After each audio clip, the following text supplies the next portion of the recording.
தமிழகத்தை மீட்போம் மக்களை காப்போம் என்ற பிரச்சார பயணம் மேற்கொண்டு வரும் அதிமுக பொதுச் செயலாளர் எடப்பாடி பழனிசாமி கரூர் மாவட்டம் அரவக்குறிச்சியில் பேசி வருகிறார். அந்த காட்சிகளை பார்க்கலாம்.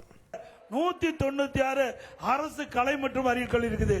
அதுக்கு 96 அரசு கலை மற்றும் அறிவியல் கல்லூரியிலே பிரின்சிபால் இல்ல. எப்படி அந்த கல்லூரி இயங்கும்? எப்படி அங்க இருக்கிற மாணவர்கள் படித்து பட்டம் பெற முடியும்? இப்படிப்பட்ட அவல நிலையில திரு ஸ்டாலின் பேசுகிறார், கல்வியிலே சிறந்த தமிழ்நாடு என்று. அத்தனையும் பொய் தானே.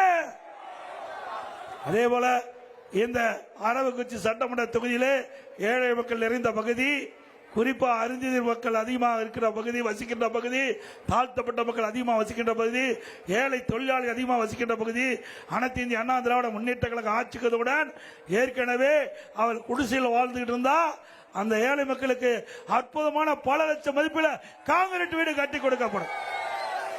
அதே போல அந்த குடும்பத்தில் திருமணமாகி தனி குடித்தனம் போனா அவர்களுக்கும் அதை கண்டறிந்து அந்த அறிஞர் மகளிர் சமுதாயத்தை சேர்ந்த அந்த மக்களுக்கும், அதே போல ஏழை தொழிலாளிகளுக்கும் அனைத்து இந்திய அண்ணா திராவிட முன்னேற்ற கழகம் அரசாங்கமே சொந்தமா நிலம் வாங்கி அற்புதமான காங்கிரீட் வீடு கட்டி கொடுக்கப்படும்.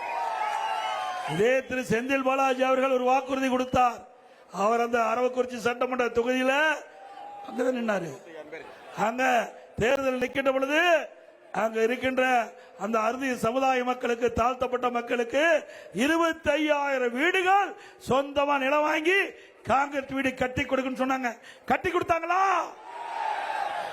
இப்படி மக்களை ஏமாற்றுகிறவர் திரு செந்தில் பாலாஜி என்பதை உணர வேண்டும். அனைத்து இந்திய அண்ணா திராவிட முன்னேற்ற கழக ஆட்சிகளுடன் இந்த ஏழை மக்களுக்கு பல லட்சம் மதிப்புள்ள காங்கிரீட் வீடு கட்டி கொடுக்கப்படும். அதே போல ஒவ்வொரு தீபாவளி வருகின்ற பொழுதும் நம்முடைய தாய்மார்களுக்கும் சகோதரிகளுக்கும் நல்ல தரமான சேலை வழங்கப்படும். அதாவது நிறுத்தப்பட்டிருக்கிறாங்க. அனைத்து இந்திய அண்ணா திராவிட முன்னேற்ற கழக ஆட்சியில் கொண்டு வரப்பட்ட தாலிக்கு தங்கம் திருமண உதவி திட்டம் நிறுத்திருக்கிறாங்க. மீண்டும் அதிமுக ஆட்சிக்கு பிறகு இந்த திட்டம் தொடரும். அதே போல 100 நாள் வேலை திட்டத்தில் பணிபுரிந்த தொழிலாளிக்கு திமுக ஆட்சிக்கு வந்ததை 150 நாளா உயர்த்துன்னு சொன்னாங்க. உயர்த்தினாங்களா? அது மட்டும் இல்ல, நேற்றைய தினம் கரூர் நடந்த எழுச்சி பயண பொதுக்கூட்டத்தில் கலந்து கொண்ட அந்த ஏழை மக்கள் 100 நாள் வேலை திட்டத்தில் பணிபுரிகின்றவர்களை நிறுத்தப்பட்டதாக நான் கேள்விப்பட்டுகிறேன். இது சட்டத்துக்கு புறமானது. அவர்களுக்கு உடனடியாக அந்த 100 நாள் வேலை திட்டத்தில் தொடர்வதற்கு உண்டான நடவடிக்கை எடுக்க வேண்டும். இல்லாவிட்டால் எந்த அதிகாரிகள் அவருக்கு வேலை கொடுக்க மறுக்கின்றார்களோ அவர்களை நீதிமன்றத்தின் மூலமாக நிறுத்தப்படுவார்கள். அதிமுக ஆட்சிக்கு பிறகு அவர்களுக்கு தகுந்த தண்டனை கிடைக்கும் என்பதை இந்த நேரத்தில் தெரிவிக்கிறேன். யாருக்கு நீங்க பயன்பட வேண்டிய அவசியம் இல்லை. 100 நாள் வேலை திட்டம் உங்களுக்காக இருக்கின்ற திட்டம், ஏழைகளுக்காக இருக்கின்ற திட்டம். அதை எவராலும் தடுத்து நிறுத்த முடியாது. அப்படி யாராவது அனைத்து இந்திய அண்ணா திராவிட முன்னேற்ற கழக நிகழ்ச்சியிலே பங்கு பெற்ற என்ற ஒரே காரணத்திற்காக அந்த 100 நாள் வேலை திட்டத்தில் பணிகின்ற ஒரு வாய்ப்பை அவர்கள் நிறுத்தப்பட்டால் மீண்டும் உங்களுக்கு வழங்கப்படும் என்ற நேரத்தில் உறுதியோடு தெரிவிச்சுக்கிறேன். அதுபோல 1000 ரூபாய் உரிமை தொகை என்ன இவரே கொடுத்தாரு? கிடையாது. திரு ஸ்டாலின் அறிவிச்சாரு. 2021 சட்டமன்ற பொதுத் தேர்தலில் திமுக ஆட்சிக்கு வந்தா இன்றைக்கு குடும்ப தலைக்கு 1000 ரூபாய் உரிமை தொகை கொடுக்கப்படும் மாதமான கொடுத்தாரா? இல்ல. 28 மாதம் அண்ணா திமுக கட்சி போராடிச்சு. 28 மாதம் பல முறை பிரதான எதிர்க்கட்சி என்ற முறையில் முதலமைச்சருடைய கவனத்திற்கு கொண்டு போனோம். திரு ஸ்டாலின் அவருடைய கவனத்துக்கு கொண்டு போனோம். நீங்கள் கொடுக்கப்பட்ட வாக்குறுதி, அதை நம்பி நம்முடைய தாய்மார்கள் வாக்களித்து நீங்கள் ஆட்சிக்கு வந்து விட்டீர்கள்.